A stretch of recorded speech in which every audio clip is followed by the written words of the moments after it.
কেন 35 টাকা বেচছো? একে তুলে নিয়ে চলুন তো। কত? 34 টাকাও বেচতে পারো না। এখানে 27 টাকা।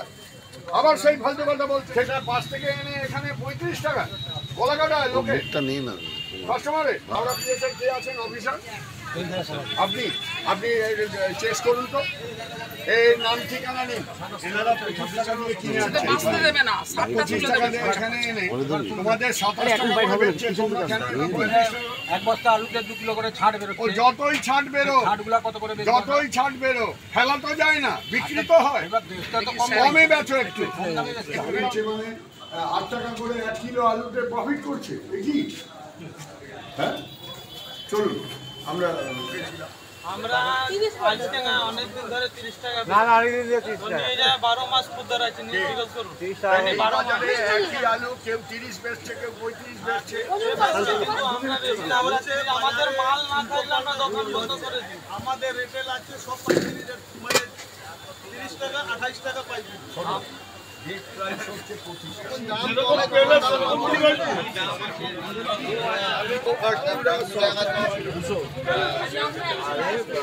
এসে যেটা দেখলাম এই বাজারে এখন গেট প্রাইস হচ্ছে মানে কোল্ড স্টোরেজ গেট প্রাইস হচ্ছে 25 টাকা।